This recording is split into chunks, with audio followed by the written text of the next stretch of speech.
एक ऐसी कन्या जो बिना स्त्री और पुरुष के मिलन के पैदा हुई थी। आखिर कौन थी वो और ऐसा कैसे हुआ? तो हाय दोस्तों, मैं हूँ प्रिया और स्वागत है आप सभी का मेरे YouTube चैनल प्राचीन सत्य में।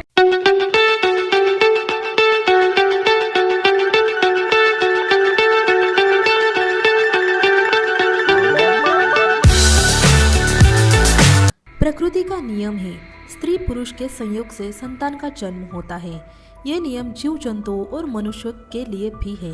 शास्त्रों में इस विषय में जो कथा मिलती है उसके अनुसार सृष्टि के आरंभ से ब्रह्मा जी योग बल से मनुष्य को उत्पन्न करते, लेकिन इस क्रिया में काफी समय लगता था। ब्रह्मा जी ने भगवान शिव की तपस्या की और सृष्टि के विकास का दूसरा तरीका निकालने की प्रार्थना की। भगवान शिव ने ब्रह्मा जी की तपस्या से प्रसन्न होकर अर्धनारीश्वर रूप में प्रकट हुए। इसके बाद से मैथुन क्रिया से सृष्टि का विकास आरंभ हुआ। लेकिन हम यहाँ जिस कन्या की बात करने जा रहे हैं उसका जन्म प्रकृति से इस नियम से हटकर हुआ था, क्योंकि इसके जन्म में स्त्री पुरुष का संयोग नहीं हुआ था। हम जिस कन्या की बात कर रहे हैं वह महाभारत के भीष्म पितामह की सौतेली माँ है। इनका नाम है सत्यवती। इनके नाम की कहानी बड़ी ही अनोखी है। कथा के अनुसार राजा सुधन्वा एक बार वन में शिकार करने के लिए गई थी। इस बीच इनकी पत्नी रजस्वला हुई और उनके मन में गर्भधारण की इच्छा जगी। रानी ने एक शिकारी पक्षी के द्वारा राजा के पास अपना संदेश भेजा। राजा ने एक पात्र में अपना वीर्य देकर पक्षी को रानी तक पहुंचाने के लिए कहा। मार्ग में एक अन्य शिकारी पक्षी मिल गया जिसके साथ इसका युद्ध होने लगा। इससे वीर्य का पात्र छूटकर यमुना नदी में गिर गया। उस समय यमुना में ब्रह्मा जी के शाप से एक अप्सरा मछली रूप में रहती थी। इसने वीर्य को ग्रहण कर लिया। इसके प्रभाव से वह गर्भवती हो गई।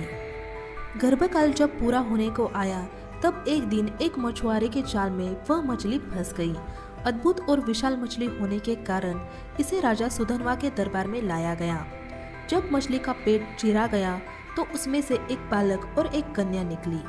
राजा सुधन्वा ने बालक को अपने पास रख लिया, लेकिन कन्या के शरीर से मछली की गंध आ रही थी, इसलिए उसे मछुआरे को दे दिया और वह मत्स्यगंधा कहलाई। मत्स्यगंधा जैसे जैसे बड़ी होती गई उसका रूप यौवन निखरता चला गया।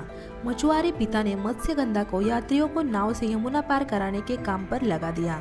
एक दिन ऋषि पराशर भी मत्स्यगंधा की नाव में बैठे और मत्स्यगंधा को देखकर मोहित हो गए। ऋषि पराशर ने मत्स्यगंधा से प्रेम निवेदन किया और कहा कि मैं तुमसे एक पुत्र उत्पन्न करना चाहता हूँ।